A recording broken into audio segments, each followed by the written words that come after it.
Today I decided to do something a bit different. I'm actually planning to record this video and put it on YouTube. So in case you're watching this from the future, from YouTube, then welcome.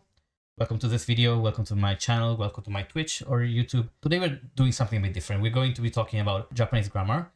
And I want to go through this popular grammar YouTube channel called Cure Dolly with a lot of videos, and there's a lot of work put into it. And I really appreciate the kind of work that she's done to help people learn Japanese. So just to be clear, I'm not trying to criticize the effort and the overall content. As long as it helps people get started with Japanese, I would be very happy to promote this as much as possible. However, I've definitely seen a bunch of mistakes or weird errors and weird explanations of grammar that I don't think are quite valid. So every time I'm talking to people online, I get into arguments, people saying that if you think there are mistakes, like what are the mistakes, can you point them out? So instead of doing that, let's just make one video. Future more here. Nah, it's gonna be way more than just one video. Let's just make one video. We can go through some of her content and I will point out the things that I think are weird, wrong, or just I disagree with. But let me be clear, for the most part, her content is valid to the point where if it gets you to at least to not be afraid of interacting with Japanese content, then it's great. If you like it, keep watching it. I will not be going through all her videos because it takes a long time. However, someone made a really nice transcript of all of her videos into a really nice collection, straight up write-ups of her stuff. As far as I understand, these are 100% accurate. There might be some corrections for like typos and the author will point it out, but overall, I assume that this is correct. And my commenting will be based on what is written here, not what is on the actual videos. But let's get started. So I really like the way she starts. The overall idea of getting into Japanese, like the hard part is breaking down the type of sentences you go through. And it can be quite tricky. So I really appreciate the way she tries to put it up in a very structural manner. However, slowly this model starts breaking down. She tries to use a train model, and I've seen people comment on the train model being confusing or weird or wrong. I think it's a very ingenious way of representing the structure. I kind of get what she's trying to do, and I agree. It does break down, and this is the issue when you start with analogies. Analogies cannot be the same as the actual thing they're representing, right? So there is going to be eventually a moment where your analogy breaks down. And at the point, rather than trying to warp reality to fit your analogy, you should just understand that it's okay to move on. Like your analogy served its purpose and you can acknowledge that there are exceptions and you can move on. However, unfortunately, she actually ends up explaining the reality based on the analogy, where in reality, you should be explaining the analogy based on the reality, right? It's the opposite relationship. But I think this train analogy is fine. So she said, we're going to picture it as a train, and every Japanese sentence has two elements, the main carriage and the engine. The engine is what makes the sentence move and what makes it works. And the carriage has to be there because without the carriage, there's nothing for the engine to move. We will see plenty of exceptions to this, but I think it's a fair statement to make. Every Japanese sentence conforms to this basic type. This is not true. Like there are sentences that definitely do not match this type. Ultimately, every sentence boils down to one of these. A is B and A does B. As far as I understand, there are sentences where this structure is not met. For example, if I say help in English, that's, how do you call it, like exclamation utterance? But basically, this does not match the structure, right? And Japanese has these as well. She stresses these two types of sentences, right? There's a is B and A does B, and pay attention to this. Then she goes into verb sentences, which is fair. We need one more thing to make the core Japanese sentence, and that's the ga particle. Keep a mental pin on this for later. Every Japanese sentence revolves around ga. In some sentences, we're not going to be able to see the ga, but it's always there, and it's always going to do the same job. I think what she's trying to say is that the subject is at the center of Japanese grammar, not ga. So ga, it's a specific word, but what we represent, like, the mental representation of the model doesn't have to be ga. You can represent the subject with other things that are not ga. If you are saying that there is always a subject, I could agree with that, but if you want to say there's always ga, that's a problem. That's wrong. The other mistake here is that she says it's always doing the same job. There are cases where ga does not do what Cure Dolly says it does. And then we go to the copula sentences. It's when you say A is B, it's a thing that tells you like something with a statement about it. Anyway, we need ga to link them together. She makes the same mistakes, right? She says you have to have da at the end of the sentence. This is what traditional grammar says, but it is not true. You can say sakura ga nihonjin without saying da. Especially in conversation, is often avoided. Let's continue here. Now she adds adjective sentences. So she started by saying there's two types of sentences, and then she adds a third one. Anyway, akai doesn't mean red, it means is red. sometimes it just means red. Again, you don't need da to make an is type of statement. You can say Sakura ga osakura wa Nihonjin. You don't need da. The Nihonjin noun already has da because you can say that. But she kind of skips over this part. Overall, I would say this lesson is pretty decent. As a standalone lesson, this is fine. However, we keep going. When you can't see the main carriage, it's been replaced by the invisible carriage. Okay, this is the point where everything breaks down to me. With Japanese, you can say doyobira, and that means it's Saturday. What is it? I don't know. Context will tell us, but I don't need to state it. I don't need to even have a dummy pronoun there. Initially, this looks as if it only has an engine and no main carriage. But actually, the main carriage is simply the invisible carriage. The full sentence is really, like she's making the statement, Zero ga dori da. Now, this is nonsense. I will state it loud and clear, this is nonsense. So then she introduces the O particle. So I would say that this lesson, the introduction to case marking particles and case markers and the O stuff is perfect. And I have no issues with that. The ga stuff here, the invisible particle, I'm not very happy about this because I know what's going to happen next. I wonder if zero ga is still a good way for beginners to still visualize context-based subject if they just don't say that a ga will always exist. Yes, you're right. And I think I mentioned this before, but the issue that I have is the usage of ga. If you say there is an implied subject, or even if you say there is an invisible subject, I'm happy with that because it's true. In many cases, there is an invisible subject that you can understand from context. But if you say that the subject has to be ga, you end up breaking the relationship with all the other particles that are used instead of ga to show a subject. If you ignore all of that and state that everything has to be ga, then that's what I have an issue with. So the wa particle, the bane of every beginner. This lesson here is going to be showing this more in detail because it's kind of hard to explain what it actually does and it has a lot of different roles. So the wa particle can never be a part of the core sentence. I would say that this is mostly correct, depending on your definition of what a core sentence is. There are cases where wa actually does belong to the core sentence syntactically if it's not used as a topic. There are cases where I can imagine wa being considered part of the core sentence. What she's trying to say here instead is that wa is not a case marker and does not have a direct influence on the core meaning of the sentence, which is true. Anyway, and wa marked noun is never part of the logical structure of a sentence. Wa is a non-logical particle. Now, this is the problem. If you want to say that wa is not part of the logical structure, I agree, because it's kind of like this property that is floating above the sentence. But if you say a wa marked noun is never part of the logical structure, that's an issue because you can have a noun marked with wa that is a black or a white carriage according to our model. You will say restaurant de pizza o taberu. Right? So you have restaurant de pizza o taberu. This is it's a white carriage. De is the location where the action happens. You can say restaurant de wa pizza o taberu.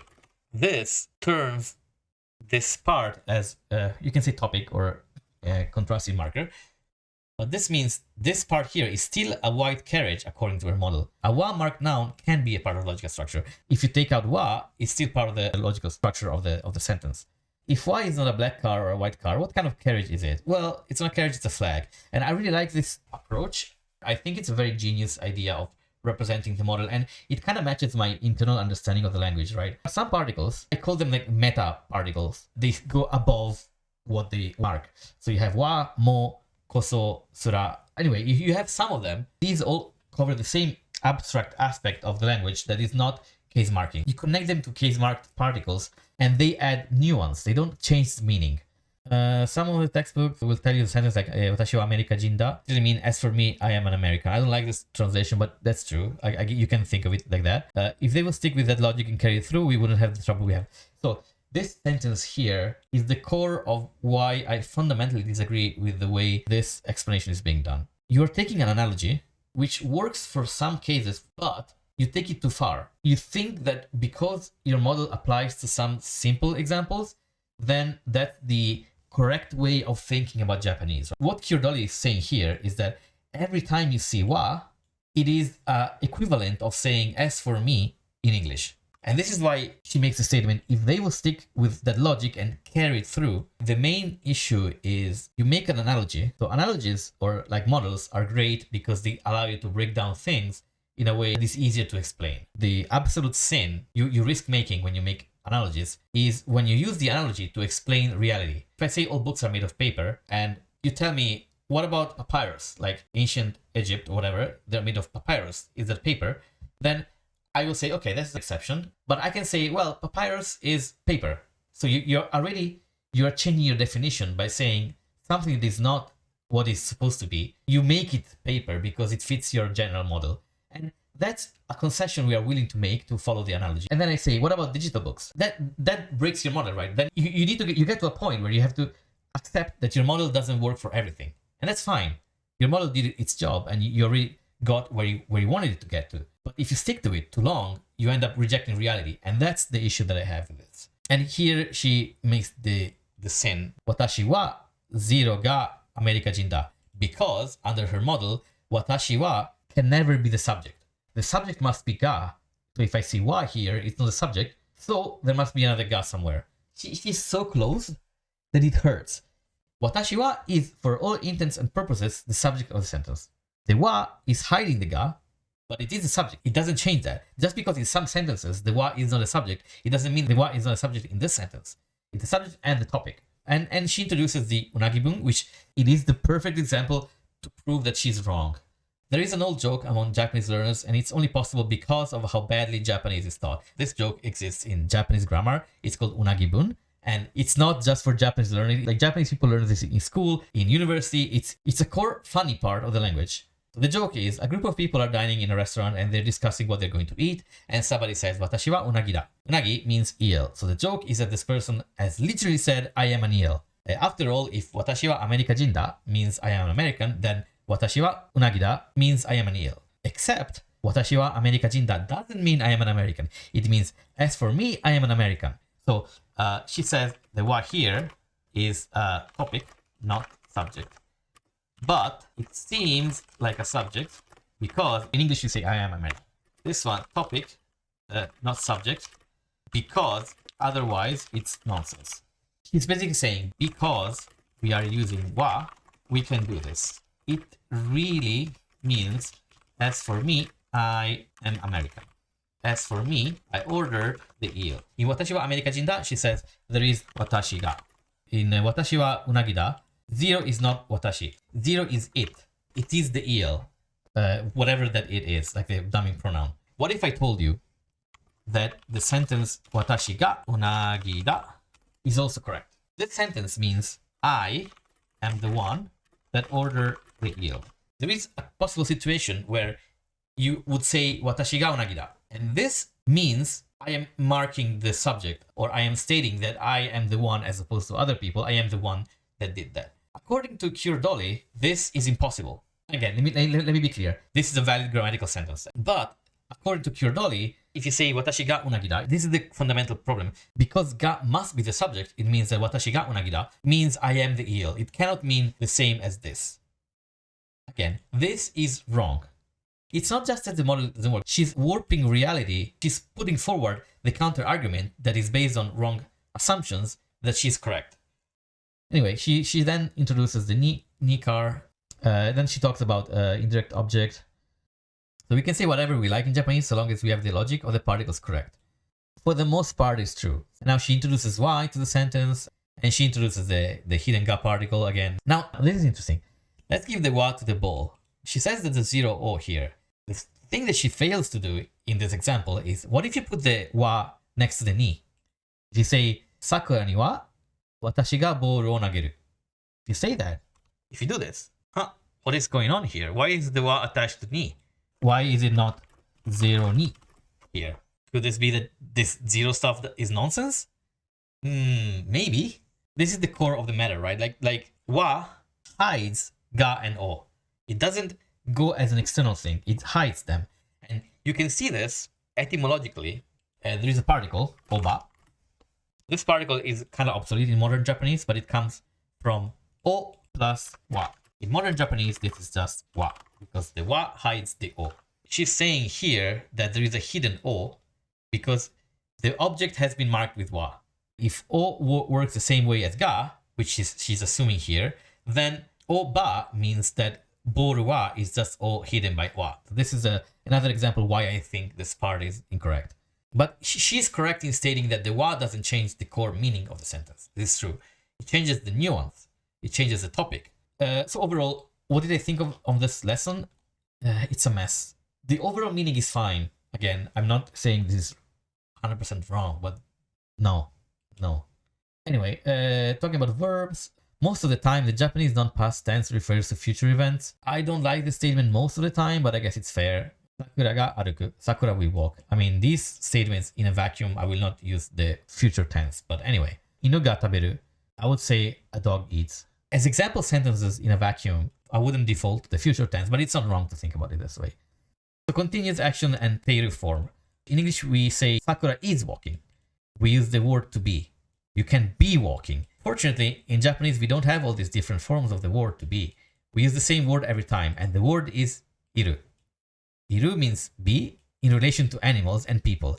And to make this continuous present, we always use iru. In a sentence like inu ga tabete iru, we have something we haven't seen yet, and that's a wide engine. A wide engine is an element that could be an engine, but in this case, it's not the engine of the sentence. It's modifying or telling us more about one of the core elements of the sentence. This explanation is gonna break down soon. Inu ga tabete iru.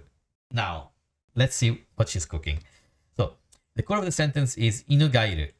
No, it's not. That is the problem. It's not. If I say doa ga aiteru, the door is opening, you cannot say doa ga iru because it's aru. It should be doa ga or doa wa aru. You cannot say iru. It's a coincidence that the example you chose is an animal and so you use iru. You cannot say that. Now, again, let me stress this more. Her statement is, and this stems from the idea that she has to map everything to the train model for some reason, and she's trying to keep the train model going even when it doesn't work.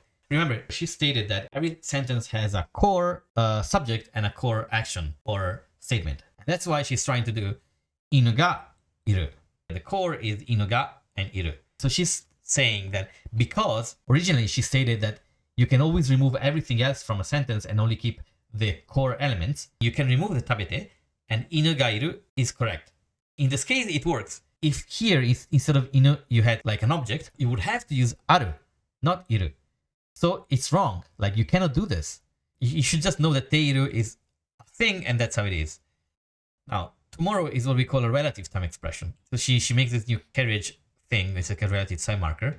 Relative time nouns do not require particle when prefacing a sentence. Okay, there's two, I wouldn't say mistakes, but odd phrasings here. The first one is when prefacing a sentence. You can put this anywhere. And also, relative time nouns do not require particle. There are cases where you do use particle like ni or even wa after relative time words. So this is not true. We put the time expression at the beginning. Again, it doesn't have to be at the beginning. And that puts the whole sentence into the time.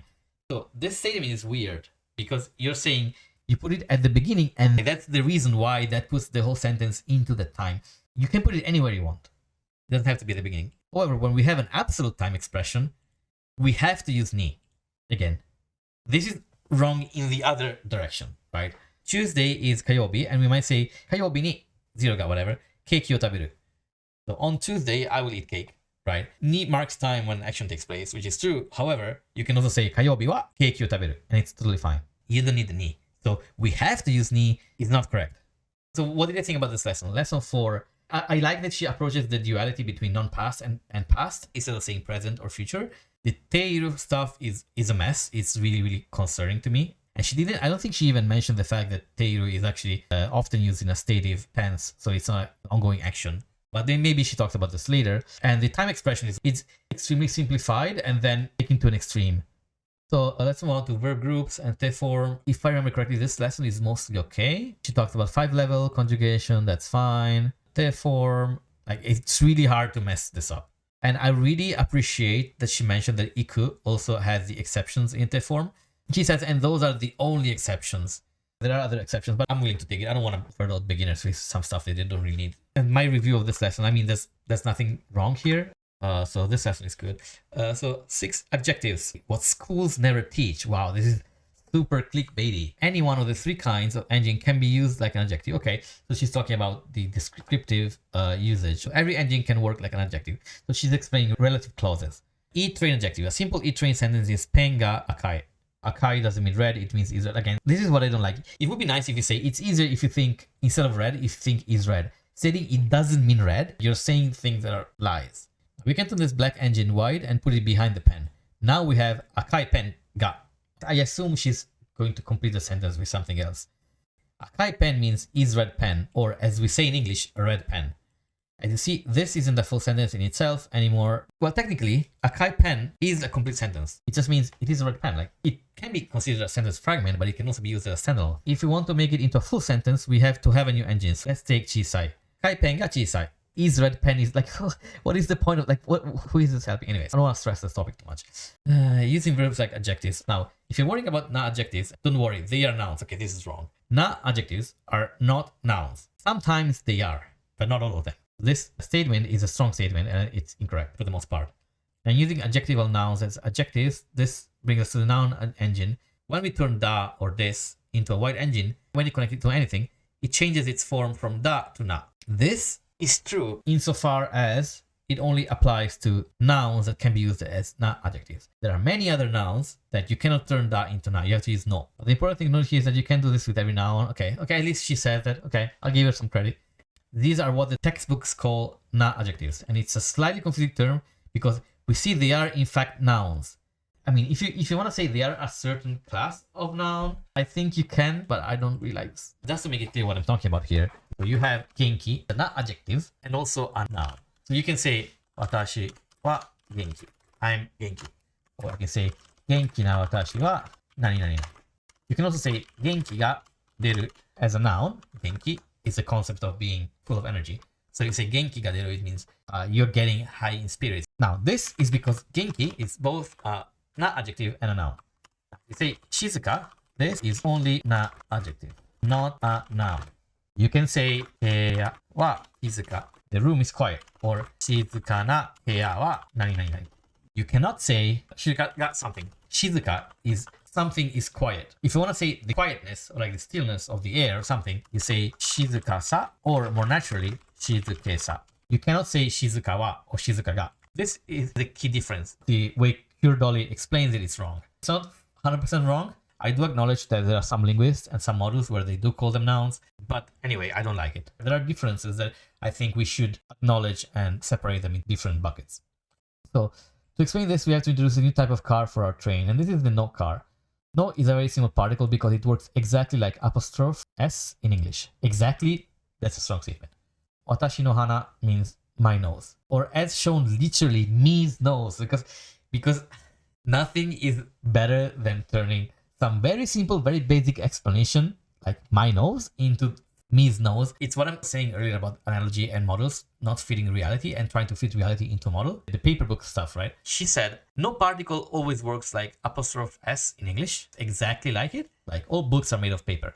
Now you see something made of papyrus and her first reaction is to turn it into paper, let's say. Like you turn it into some weird English sentence that doesn't work. It can help people understand and that's fine. But there's no reason to do this. You can easily just say it works like this because it means my nose. That's fine. Now, because no is a possessive particle, it can be used in another slightly different way. Okay, this is fine. She acknowledges that you can use no in a non-possessive way. This is fine. As you use Japanese more, hear more Japanese, read more Japanese, you'll pick up which ones are no, which ones are not. I agree, 100%. To me, Japanese isn't the game of learning abstract information for no particular reason. It's a language that for the most part we can learn in a natural manner. Understanding its real structure helps us very greatly to do that. Until here, I agree. This tinge of nuance, real structure, is a very strong and loaded statement that she makes because her entire model is portrayed as the one true real way Japanese works, which I strongly disagree with. But anyway, she has her own beliefs and I don't think it's fair to stress too much on this. As I said, this video is mostly trying to point out how many mistakes there are in these lessons, and if you as a learner, you feel like this helps you, this is great. Please keep going, but acknowledge the fact that you're going to realize that the thing you've been taught are not always how they work. I don't think there is a grammar guide or grammar textbook that has no mistakes. Not even The most proficient linguists agree on some of the models, and depending on which approach you want to have, you're going to have very different models, and there's no right or wrong. Anyway, I think it's fine. There's some odd examples, but otherwise it's not as bad as the wa particle or the teiru form anyway. It's been 2 hours now, and I will have to cut this video for YouTube. I didn't even reach the most interesting parts. I'll be doing this again. This time we got to lesson 7, but I think already we saw they're really jam-packed with fun stuff. Hi, Future Morg here. As I was editing this video, I realized I didn't really have any good clips to use as an ending, so I am recording one right now. First of all, I would like to thank you for watching until the very end. This video was a compressed version of a 2 hours long Twitch stream, completely unscripted and unplanned. If you thought it was very confusing, that's probably why. If you like this type of content, then I will be streaming on Twitch the continuation to this grammar review, and as a follow-up, I will also be uploading a second part to this video and maybe a third part as well, who knows. If you would like to see this live, feel free to join us on Twitch at twitch.tv/morgstream. I will be live again next weekend, and we'll see how far we can go. On the other hand, if you prefer the more condensed version on YouTube, then please subscribe to my channel, and I will see you again next time. Thank you for watching.